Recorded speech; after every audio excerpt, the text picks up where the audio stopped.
I missed the scorching wind of Andalusia. How it pours sunlight onto your face, toying with eyelashes, flattening dry sand against cheeks and milling around hair. I missed the smell of the valley and that ripening softness of musket fluff glistening in the afternoon breeze. From up here, I can see the house where I grew up. I see white chapels tucked into grape orchards like pawns scattered on a chessboard. I can see patches of asphalt on El Jardinito Road hailing from the old town through dappled rocks, then waning behind the horizon with erratic headlights of beat-up trucks cruising along. One of the pit stops along El Jardinito, where truck drivers stop to relieve themselves, marks the starting point to this wavy trail. All covered in blotches of spindly grass stalks and flaxen sand, the trail is barely noticeable at first. Truth is, no one even cares to notice it. Why would truckers taking a blitzleak care to check on a mucky trail leading to God knows where? But I do. This is how I got up here, to the top of this hill where I am standing now. I've climbed all the way up here, so I can finally end it all. All these years of vagrancy and fugue, exile and fear. This is where it's all going to come to an end. But for now, I am enjoying the view of the valley unfolding below. I am sipping the air of what could be my final memories. He will show up soon. He always does. Like a shadow, he's been following me right on my footsteps, always there, behind me. And there he is. His limping figure appears behind the sharp bend off El Jardinito. He looks up and he sees me, then stops for a moment to catch his breath and leans on his cane, as if assessing the remaining trajectory for this final stretch, then resumes his walk. Or should I say, resumes his agonizing trudging. Years of endless chase took a toll on his body. No wonder. How long has he been chasing me? 10, 20, 30 years? He is slow, methodically slow. But for once I will not run. I will wait. Right here, behind this rock, I will finally come face to face with him. This sharp Swiss knife blade I am holding in my hand will soon lance right through his neck bone. Yes, that's what I'm gonna do. This ends here, at the dead end of this sandy trail atop the hill overlooking the valley with its white chapels and musket orchards. Funny. After all these years, I still don't know the real name of my chaser. I always called him what Master Borges called him.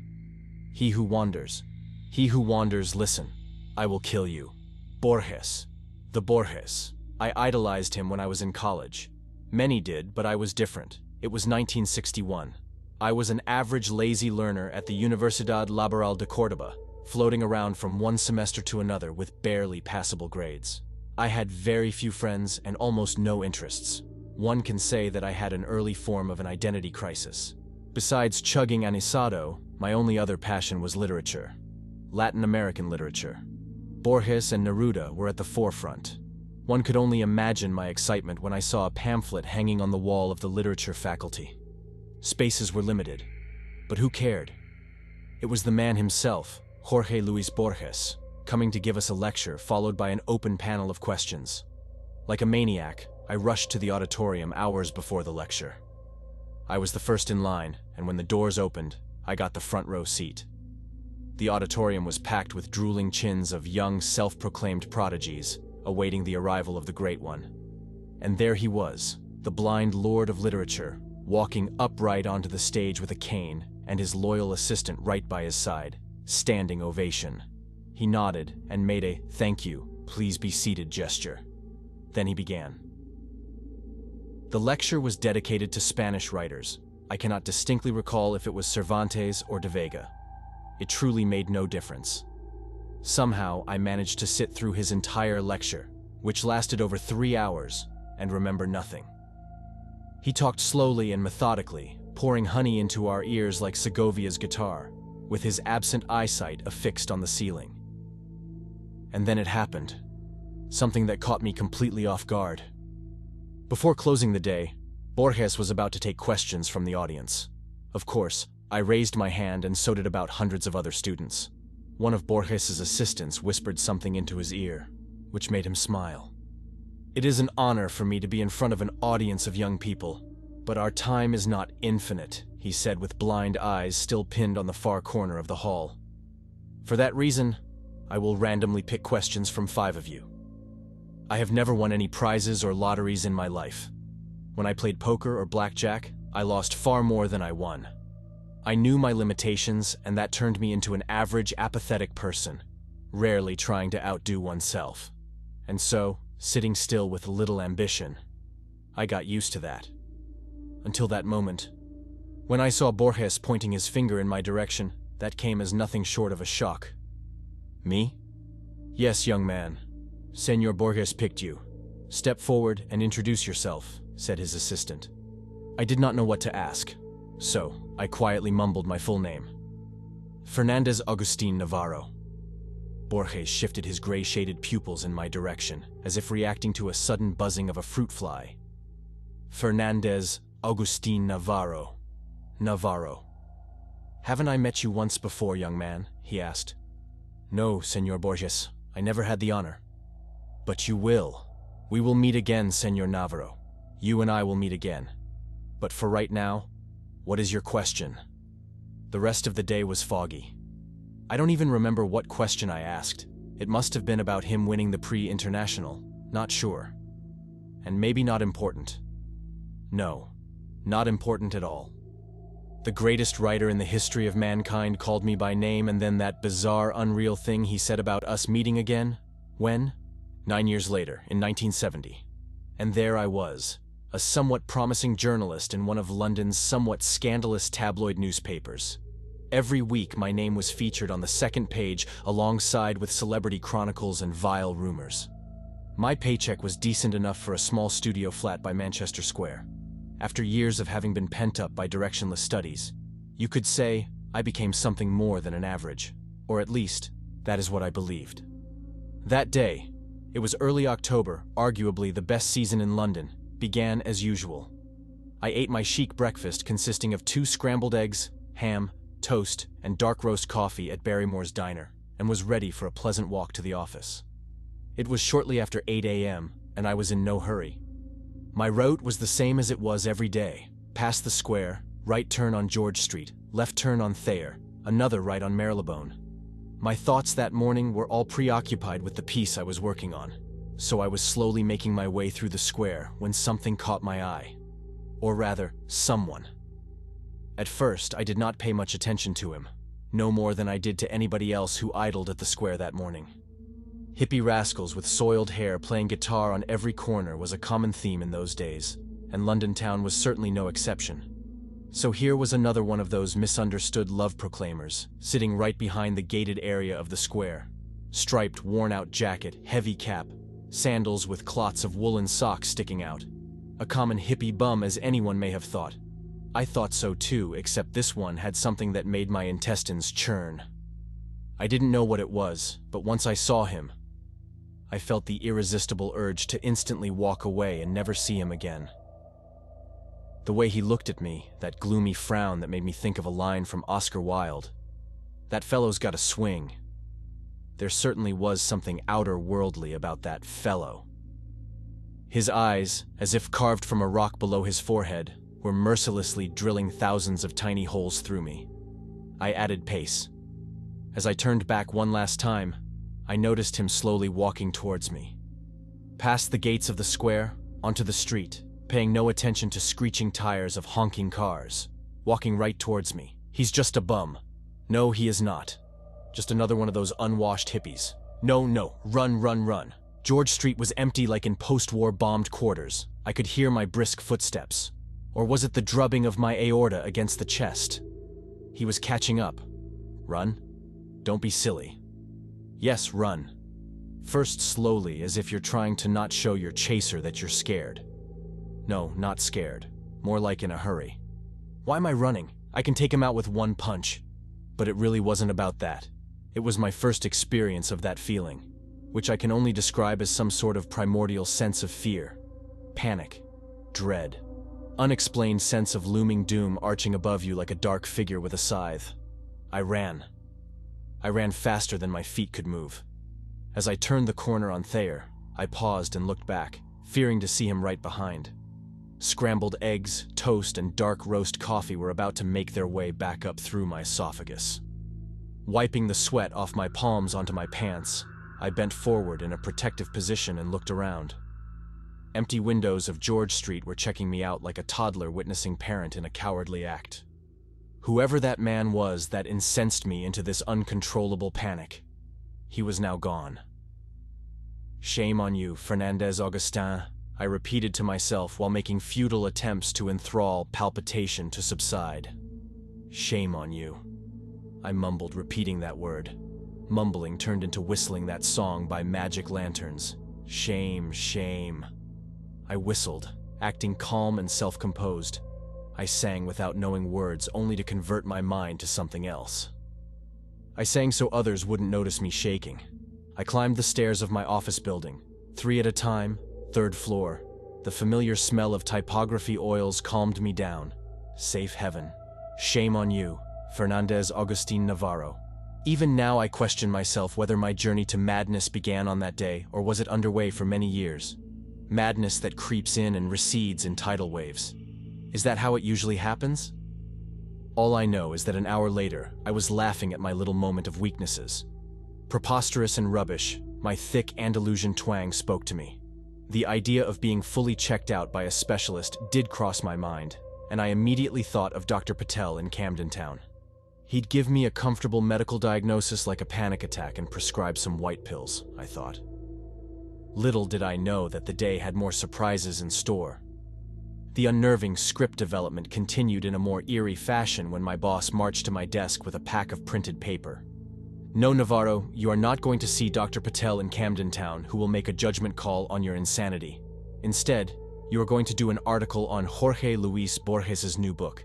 He is making his presentation today at London Public Library, and blah blah blah. I forgot about the panic attack. The thrill of seeing Master Borges again 9 years later was surreal. Moments later, I was sitting in a cab on my way to the London Public Library, scribbling all possible questions I should be asking him.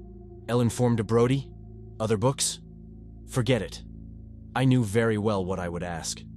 I paid the cab and galloped up the marble stairs leading to the hallway, where the master was about to hold his new book presentation. I elbowed myself through the crowd of journalists to occupy the coveted front row spot. Quick inventory check. Wallet, J-sack, along with the omnipresent Swiss knife. Seconds ticked leisurely on my wristwatch. 4 more minutes. Forget this morning's sickness. Forget Dr. Patel. Collect yourself, Fernandez Agustin. Navarro, that's your last name, isn't it? Yes. Yes, Senor Borges. But how do you... 9 years ago, in Cordoba, I told you we would meet again. Do you remember? I nodded rapidly, completely forgetting he couldn't see me. Stupid. Perhaps, continued Borges, it would be more prudent for us to speak privately after the conference. I invite you to have coffee with me. You like Colombian coffee, Mr. Navarro? I shall see you precisely at 6 o'clock at the address that my assistant will provide. His blind eyes were still affixed at the top far corner of the hallway, far above all the congested, sharp-penciled critics and arduous followers of his divine writing. The attention was now all on me, as revealed by hundreds of photo flashes from behind. I thought of all the explaining that I would have to do tomorrow. How does Borges know you? Are you friends? You were raised in Cordova? Are you his illegitimate son? Back then I did not know. Answers came later. Memory is a tricky animal. As I gaze over the valley and satiate my lungs with familiar smells, I cannot think of anything specific. Vague and elusive memories of my childhood home. And these orchards, these white chapels, and the old town itself. Nothing but an incomprehensible sensation somewhere down there, below the chest cage. I close my eyes and let the sun twirl around with tinted specks of mosaic light. I am trying to focus without looking. Alas, nothing comes to mind. I've been robbed of my memory. You. I cast my eyes at the trail again. He is closing in. It's hard for him to walk upward, and yet I see that determination in his eyes, in his tight grip of that wobbly walking stick, in the way he periodically stops to catch his breath and eyeball the remaining distance. I am not going anywhere. 10 more minutes? Come and take me, old man, if you can. I almost see his facial expression under the heavily pronounced frontal lobe. It's a grin. It's an expression that says, "We shall see." Once I read an interview in the Morning Times. In it, Borges was portrayed as extremely humble and minimalistic. His house was depicted as a perfectly organized space with easy access to everything. Books on the shelves, judging from the admiration of the columnist, there were lots of them, were organized by theme and by title. Dictionaries and encyclopedias were grouped together on the same rack, so he could find them easily. In another article, dated 1966, I read that when Borges travels, and those travels were quite extensive, he carries a whole rack of books along, some of which may not even be read.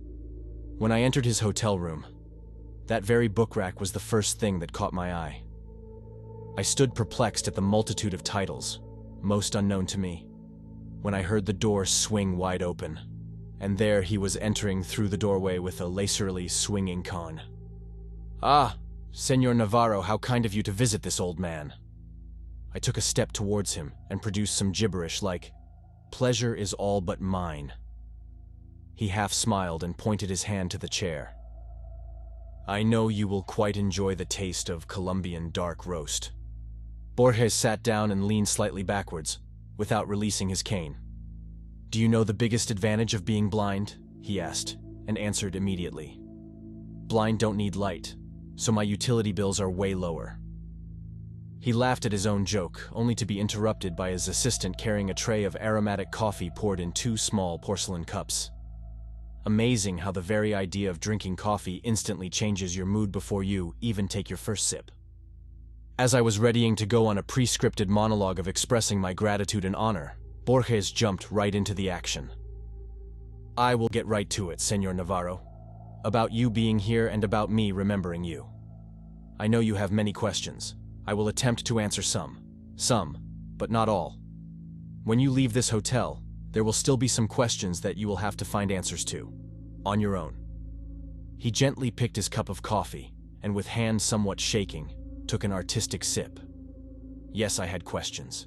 So many that my brain membranes were buzzing in bewilderment and disbelief. Here I was, sitting in the room with one of the greatest writers, who happened to mysteriously know my name, and... "Have you by any chance read The Book of Imaginary Beings?" asked Borges. "I have. Many times. I read it in Spanish when it just came out. Very recently I bought the English translation in some shabby bookstore off Oxford Circus. I read that book far too many times, but never in its entirety, mostly starting on a random page. Just as Borges had intended it to be consumed by his readers. You see, Senor Navarro, that book was, and perhaps still is, a never-ending work in progress, as human imagination has no boundaries. I have included what I had researched over 10 years ago, then recently expanded and republished with more figments of collective human imagination. But the book is merely a small subset. In a way, the book writes itself. In some form, it's a labyrinth, an endless one, a living one, where every corridor and every room is never the same. What I had always wanted is the book to reflect the labyrinth in our collective subconsciousness, the force that drives our minds to craft. For that reason, all the creatures in my book are strictly fictional, mythical. Am I not boring you? Not at all. I understand, Senor Borges. He nodded and wiped a coffee grind off his nose. That book, as its title implies, is all about imaginary beings, tales, legends, folklore. But one thing that no one knows is that I had originally intended this book to include one more being. A being that goes by its Latin name, Quietus Est. It appeared and disappeared across many cultures, sometimes centuries apart. Very little is known of it, but what I found was indeed astonishing. First, this being is physically no different than an ordinary human. You may say it is human in many ways. As I studied this entity, I became more and more agitated. I could not stop. Like a madman, I was trying to learn more and more, but very soon the excitement turned into another feeling. Fear. Fear of what, Senor Borges? Borges' eyesight shifted from the corner of the room straight on me, as if he could perfectly see me. Fear of what I had uncovered. That Quietus Est is not a myth at all. He attempted to take another sip. but his hands started shaking, so he had to put the cup down, spilling some of it on the saucer and around the table. "Pardon me, young man, I am trying to maintain composure. But you have not tried the coffee," he said, wiping his mouth and forehead with a knitted handkerchief. I raised the small cup and took a sip, disregarding the aromatic fumes of Colombian beans drifting down my internal gorges. "Pardon me, sir, but you are saying that the imaginary being called Quietus Est was not imaginary. Is that why you decided not to include him in your book of imaginary beings?" "Only in part. Fear came from the realization of what it would mean for mankind to know about its existence. You see, it's no secret that we are all well aware of our eventual demise. We all die. But imagine what would happen if we all stared right into the face of death every single day of our lives and knew the time that was left for us in this world. Death not as a vague concept portrayed by middle-aged artists, not as a folklore tale of a grim reaper, but as a real living entity that stalks you and walks around, showing you a ticking clock counting down minutes and seconds, getting closer to you with every second, trying to grab your hand. Running from death is worse than death itself." He took a deep breath and closed his eyes. "But I shall talk no more. Allow me to give you my scribbles from years ago. These are unedited in their raw format, so please pardon the poor language. It's right there in the drawer. You will find a folder with a yellow piece of paper. Read it aloud while my ripe old body attempts to catch a breath." I opened the drawer, as he instructed, and found a yellow piece of cursive handwritings carved in Spanish with some Latin phrases. The scribbles were short, less than a page long with marks and scratches, but most of this was very much decipherable. He must have written this himself, half blind, I thought. What caused him to do that and not dictate to his assistant? I unfolded the paper and began reading. "Quietus est. It is said that one shall not know about its own ways and times of demise. The imminent passing is only felt by those that are either terminally ill, and even so they don't possess the knowledge of when and where, or by death row inmates awaiting the exact day and time of their execution. Lack of such knowledge coerces us to exist. Sumerians believed in a certain deity. The word deity was scratched and replaced with demon of death embodied in human flesh and bones, which again was scratched and replaced with entity, whose sole role was to stalk its victims and inform them of how much time they have left to live. Per the ancient Book of Dead, which was discovered as a set of clay tablets, typically buried in corpses, only those that are luminous can see the deity, again crossed out twice, replaced with demon, then with entity.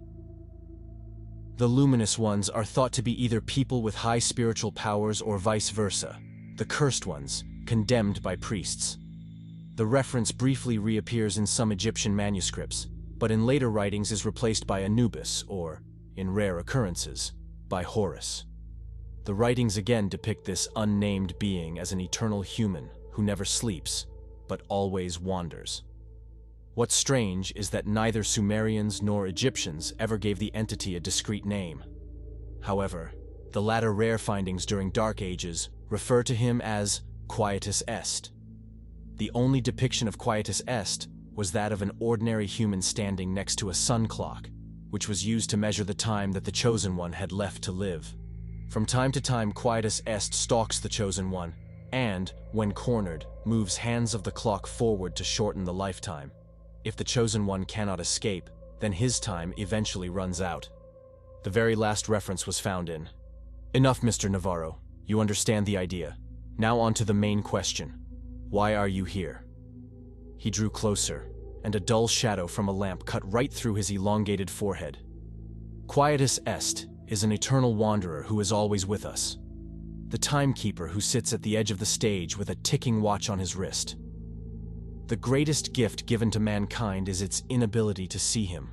When I lost sight, I thought blindness was a blessing in disguise.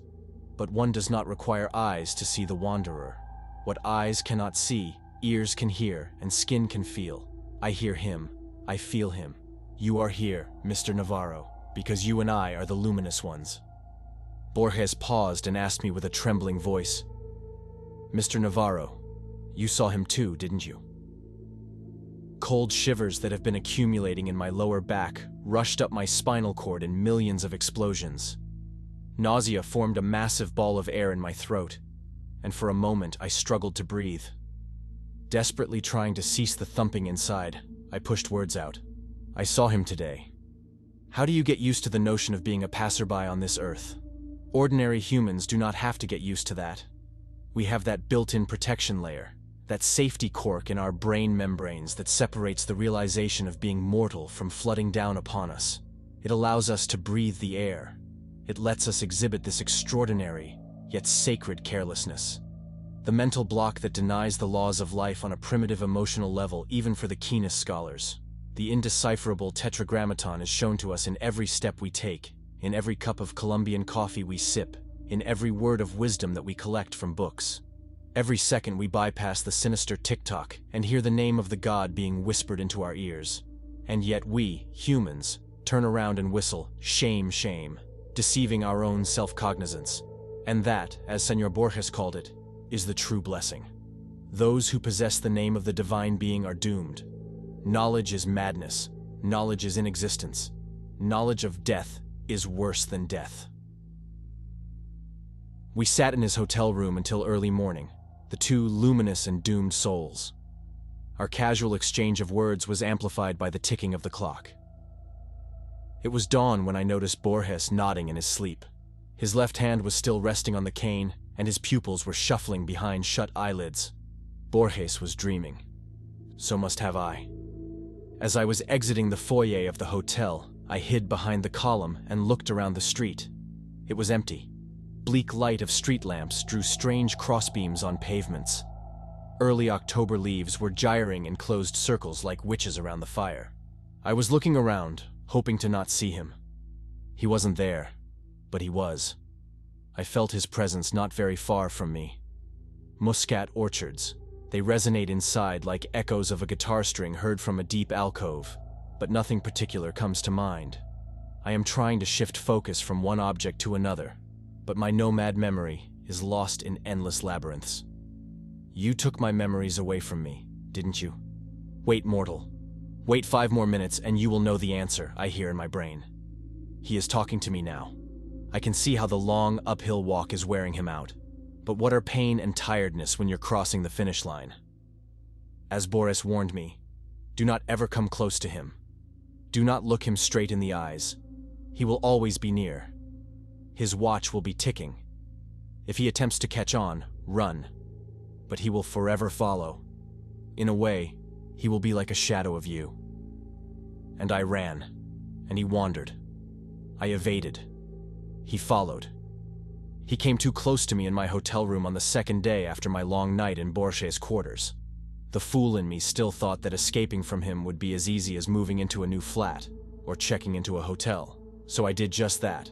It was some shabby hotel minutes from my work where I decided to spend a few nights just to think things through. That evening, and I remember every minute of it, was my first face-to-face encounter with him. My room, B6, was on the basement level. As I stumbled through the dark hotel corridor, trying to find the key to my room, I felt his presence, but my ignorant foolishness dismissed all mental warnings and turned the keys. As the door hinge squeaked, I took my first step into the hotel room. A street-level window was casting 2 thick yellow streaks of light on the floor carpet. I smelled dust and spider webs. He was in my room, sitting on the edge of the bed with a rope in his hand. A thin white blanket was covering his head like a shroud around a statue. I stood in a stupor like a paralyzed insect. An avalanche of sweat gushed from every pore of my body. With hand twisted behind my back, I was feverishly trying to twist the doorknob. He got up from the bed with a groan. He took a step towards me, hand too sweaty to turn the knob. "Open it! Open!" He grabbed my wrist. "Open! Run!" The stretched corridor of the hotel basement flashed like random shots of a silent movie. Run, B5, B2, B1, run, staircase, up, exit, run. "Your time is coming, Fernandez Agustin Navarro," a whisper crawled into my ears. "Coming, coming," hissed the wind. I ran until my legs gave in. I fell down somewhere in the outskirts of the town, passing out in an alley amidst rubbish until sunup. My madness has begun. In the days following my first face-to-face encounter with Quietus Est, I've moved out of my London flat. I had some savings, enough to tramp town to town, continent to continent, doing temp jobs here and there, sometimes sleeping on streets. He was right behind me. Even if I didn't see him for a month, I knew he would soon catch on. It would be only a matter of time for him to pop up somewhere. On the opposite side of the street, in the next car over on the subway, or madly prying through shutters of windows in the house across. My attempts to speak to Boris were futile. How does the blind master live with this curse, I wondered. How does he manage to evade his sinister follower? I had questions, far more than I had anticipated. But Senor Borges was already on the other side of the globe. I wrote him letters. He never replied. I tried calling hotels where he stayed. Unavailable. The books that he wrote, I bought all of them in attempts to find hidden meanings. What if he had secret messages for me inside his writings? The Book of Sand, Dr. Brody's report. I even searched his earlier writings, analyzed every word. Pointless. Futile.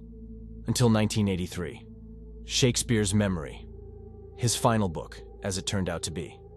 I was somewhere in Eastern Europe when I bought the book. Immediately, I began my scrupulous study. Letter by letter, page by page, analyzing every space and every punctuation sign. And that's when I found it. The answer. The answer was the story itself. The story that did not require much study or decryption. All I had to do was read it. I knew I had to come face to face with Quietus Est like Borges did, but not before having to go through the life of an exile. That's what Borges had intended me to do. Such was his final and only message to me embodied within his last story. A story written for the public, but intended for my eyes only. The story was that the protagonist receives memories of Shakespeare, memories that overwhelm him, overpowering his own. He forgets modern-day cars and engines, instead remembering faces and names from some distant past, memories he has never known, memories that belong to another man. In a way, he will be like a shadow of you, Borges told me that night. Slowly but surely, my shadow was becoming me. That's why I can only vaguely remember you, my childhood home. Him or me, no more running. It ends here. Few more minutes, I say to myself as I look at the watch. There he is. He is out of breath, beaten, tired, and bent by the weight of his own arid body. One last push, old man, and we will meet. I am hiding behind the rock. His footsteps on gravel and sand, I can tell them from any other footsteps in the world. His breathing, wheezing, and crackling. I am counting to 5. He knows where I am, but he is too tired to take that last step. Let me take that step for you. I am staring at his face, wrinkled like leaves of an ancient scroll. Time's up, Quietus Est, I am telling him. He is not fighting back, and my Swiss blade finds a comfy spot below his Adam's apple. I am going to finish him now. Popping sounds are coming out from his flabby throat. What are you trying to tell me, old man? Let me hear your last words. I am easing the pressure to let him talk. But the sounds that come out, not words, but laughter. You are confused, he says. You've got it all wrong. Let me help you understand. I am letting him sit up. He is coughing blood. One wrong move, and he's dead. He wipes the blood off his lips and nods in understanding. All my life, I have followed you, he begins slowly. It's a miracle I have come this far and lived this long. Ever since I left Cordoba, I was a ticking time bomb. I was diagnosed as suicidal. Doctor after doctor, therapies, specialists, prescription, yoga. I have tried them all. Some helped for a while, and the disease subsided, but then trolled back with a new, stronger wave. It's this disease that nests here. And he points to his head, forcing me to look for a way to end my own life. It all began in London, on that morning when I was sitting on the bench in the middle of that square, feeling the disease gnawing on my brain. My first attempt was in that hotel, room B6. I sat on the bed in that dark room for hours with a rope in my hand and a blanket over my head. Death opened the door and stood above me in the darkness of the room, Oh, how I wanted my pain to end. But it was not meant to be. Not then. Not there. I had to live on. Ever since that day, it was a cat and a mouse game between us. I chased death, and death would always slip away. Until now. He pauses, rubbing his flabby neck, then points his finger down the valley and continues. I was born in that house. I remember every moment of my childhood, my parents, my toys, my school. I remember playing hide and seek with my cousins in Muscat Gardens and dozing off to Sunday clergy in that white chapel. I remember Eastern rugs being washed on the street and the smell of grapes. My name is Fernandez August Navarro. And you have no true name, but they call you Quietus Est, the one who wanders. Filaments of scorching infernos have been ignited all over me. The fire sets off inside my eyelids, spreading over to all facial pores and trickling down my body. Lies, imbecile lies, I roar. Look at me, he says. I am an old man. And you? Still young and strong as you will always be. You have not aged. Now think more. What do you remember of your childhood? Shakespearean memories of random sounds and smells are all you have gained from me. Master Borges knew who you were. He cracked you, and then he tricked you. He made you think you were me. That was his way of evading you, by not revealing you the truth until his final breath, final book, final story. You are the one who wanders. And those memories you have, those are my memories. And now that I have told you who you really are, you must finally finish me. I have heard enough of his fibs. I am throwing my knife away. I shall not require any blades to finish him. With hands clenched around his thin neck, I am strangling him. I hear him squeal as the grip tightens. I feel the crackling of neck bones between my thumbs. I see him gulping the air in warm convulsions. He looks peaceful. I sit on his chest and watch his last breath picked up by the wind, carried down the valley to the gardens, passing by the white chapel and the house where he grew up. The scorching wind of Andalusia is pouring sunlight onto his face, toying with eyelashes, pounding on cheeks and gyring through hair. He must have missed the smell of the valley and the ripening softness of muscat fluff glistening in the air. I am rewinding my wristwatch and walking downhill along the wavy trail, my thumbs still sore from killing. I am taking small steps sideways. Once I reach El Jardinito Road, I will hop on the first bus, and from there, I will travel west or north. Destination will never matter. Anywhere is where the roads take me. Me, the one who wanders. The end. Thank you for listening. If you like this story, don't forget to like and subscribe. Be safe out there in the dark. Good night.